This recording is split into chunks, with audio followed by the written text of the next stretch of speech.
দেশ জুড়ে ফের বাড়ল জ্বালানির দাম। 10 দিনে চতুর্থবার বাড়ল জ্বালানি তেলের দাম। ইতিমধ্যেই পেট্রোলের দাম বাড়ল 2 টাকা 87 পয়সা। কলকাতার লিটার প্রতি পেট্রোল 113 টাকা 51 পয়সা। ডিজেলের দাম বাড়ল 2 টাকা 80 পয়সা। কলকাতায় লিটার প্রতি ডিজেলের দাম এখন 99 টাকা 82 পয়সা। 10 দিনে চতুর্থবার দাম বাড়ল জ্বালানি তেলের। পেট্রোলের দাম এই মুহূর্তে 2 টাকা 87 পয়সা বেড়ে হয়েছে 113 টাকা 51 পয়সা। অন্যদিকে ডিজেলের দাম বেড়েছে 2 টাকা 80 পয়সা। আর কলকাতায় লিটার প্রতি ডিজেলের দাম এই মুহূর্তে দাঁড়িয়ে 99 টাকা 82 পয়সা। দেশ জুড়ে ফের বাড়ল জ্বালানির দাম।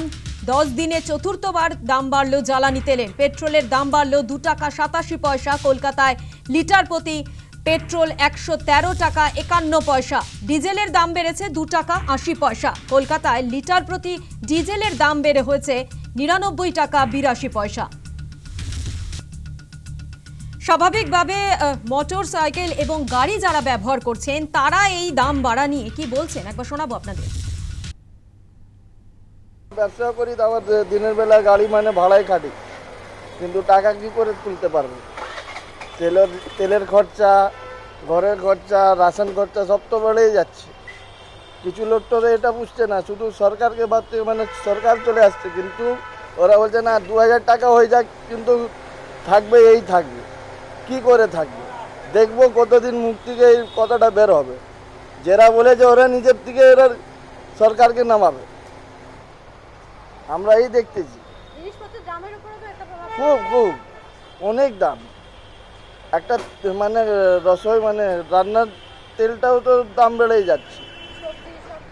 দাম বাড়াচ্ছে, দাম কমাচ্ছে, কিন্তু ওটা তো গ্রামটাও কমিয়ে দিচ্ছে। তো 1 লিটারের জিনিসটা 750 গ্রাম করে দিয়েছে। মানুষ এটা ভাবছে না, দেখে কম হয়ে গেছে। কি করে কম হয়েছে? ওইটা থাকবে, এইটা থাকবে জীবন। মানে মানুষ যদি এটা ভালো করে ভাববে না, তো এরকম চলতে থাকবে। সরকার মানে দেখবে কি আমরা তো একটা গুরুত্ব দিচ্ছি, মানে সবাই দিয়ে মানুষকে বোকা বানাচ্ছি, আর মানুষ এটা ভাববে না। ওরা একটা জিনিস বুঝে গেছে যে না, যা হচ্ছে ঠিক হচ্ছে, ঠিক হচ্ছে। দেখবো কতদিন থাকবে, মানুষ থাকবে না, সরকার থাকবে। হ্যাঁ, গরিব মানে মেরে যাচ্ছে। মিডিল ক্লাস আর নিচু মানে লো ক্লাসের ওরা তো মানে মানে কি বলে প্রাণ নিয়ে নিচ্ছে। ওষুধ দিয়ে প্রাণ দিচ্ছে না, এইসব দিয়ে দিয়ে মানে ডেরি চেকটা যে মানে হ্যারাসমেন্টটা যে দিচ্ছে, কিছু কিছু মধ্যে দিনে মানে লোক মরেই যাবে। আমার এমডি করেছি।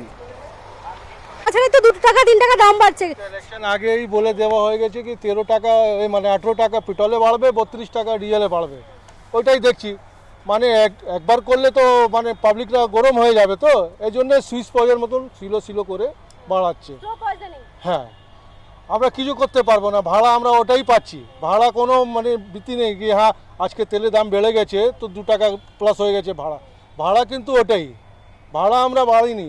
দাদা আমাদের পুরনো কাস্টমার আছে, জিজ্ঞেস করুন।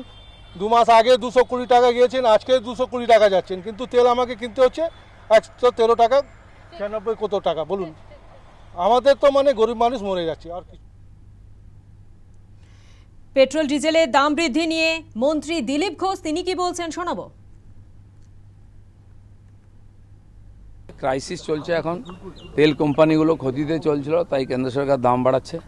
সারা বিশ্বের দিকে একটু তাকালে বুঝতে পারবেন কী পরিস্থিতি হচ্ছে। পেট্রোলই পাওয়া যায় না, রাত জেগে জেগে লোকে নেয়। এখন অ্যাভেলেবেল আছে, কিন্তু অয়েল কোম্পানিগুলো বহুদিন ধরে ক্ষতি স্বীকার করে চালাচ্ছিল, তাই তাদেরকে একটুখানি তো সুযোগ দিতে হবে, নাহলে কোম্পানি বন্ধ হয়ে যাবে। আর পশ্চিমবাংলা সরকারও সব রিভিউ করছে। এখানকার তো ভাড়ারও শূন্য, হাতও শূন্য। সেজন্য সরকারকে ইমিডিয়েট কোনো হাত দিতে গেলে সরকার বেতন দেওয়া মুশকিল হয়ে যাবে। মাননীয় মুখ্যমন্ত্রী দিল্লি গেছেন, কথা বলছেন। এখানে ক্যাবিনেট মিটিং হচ্ছে, সেক্রেটারি মিটিং আছে আজকে। তো এই ব্যাপার নিয়ে আলোচনা হচ্ছে, যথাসময়ে আমরা একটা ডিসিশন নেব। সরকারের এখনও মন্ত্রিমণ্ডলের বিস্তার হয়নি, এই কাজগুলো হলেই হবে। যেগুলো ইমিডিয়েট করার দরকার ছিল সেই ডিসিশনগুলো আমরা নিয়েছি।